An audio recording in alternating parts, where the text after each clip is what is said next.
If you have 400 to 1,000 pages on your website, you're going to get 9 times the traffic of someone who only has 25 or 50. So it makes a huge difference, and that doesn't happen overnight. You're not going to add 400 pages to your website overnight, but with that blogging and adding that content, you're going to see that result grow over time.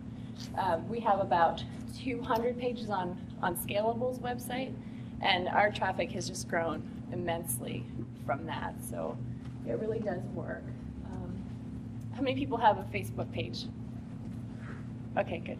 And you know the difference between a profile and a page, right? Your profile is for you, your page is for your business. Here we have a business who is running a profile, which is against the rules. They can lose all their fans, it can get shut down. But beyond that, you miss a lot of the functionality that comes from having an actual page. This is our page here, and you can have apps, you can run contests, which you can't do from a profile. You can also tell who is, how many people are looking at your posts. You can tell a lot about your fan base, so you know who you're talking to, so you can target your message better. So it's definitely worth it to have a page. And 90% of small business owners are on Facebook, but it's also, of course, what you do with it. Companies that have 500 to 1,000 fans are going to have 3.5 times the traffic of someone with only 1 to 25 fans. So it's really worth trying to build those fans up over time.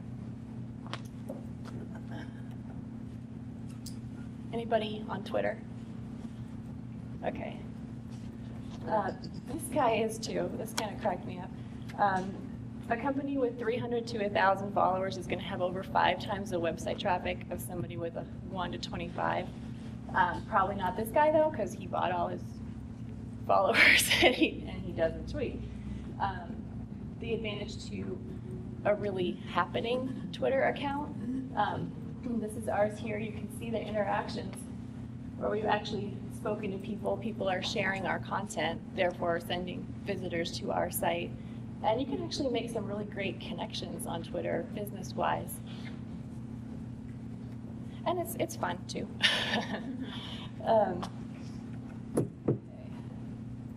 So those of you who are on social media, I'm curious about how much time you spend on it for your business. How many people spend about 1 hour a week? 1 hour a week? Okay, not bad. 5 or 6 hours? No? More than that? No? Okay. It's interesting to look at the percentages here that 43% of business owners spend 6 hours a week or more on social media. And I'm kind of surprised that only 1/3 of them would like to spend less time on it. Anybody here like to spend less time on social media? Yeah. Yeah? 0 time. Okay, I hear you. Now, 70% of business owners are using Twitter, and while Facebook brings in the most visitors to your website, Twitter is going to bring in the most business-to-business leads. For us personally, Pinterest has recently overtaken everything as far as traffic referral, everything besides Google.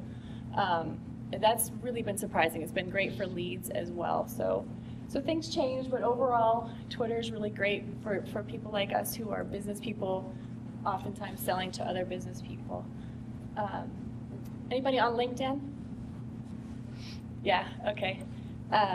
For LinkedIn members seem to be about 50% more likely to do business with someone they've interacted with on LinkedIn.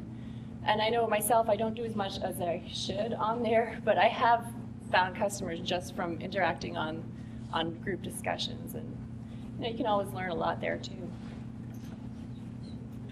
So one of the questions I got the heads up on was, why should we use social media for business? It's a good question. One of the reasons is that your customers will gain trust in you, because going on social media, as I've discussed already this morning with somebody, is a little bit of a risk because you put yourself out there. You have to be transparent. So if your business isn't where it should be, don't do it yet. Wait until you are. And then your customers are going to see that you have nothing to hide.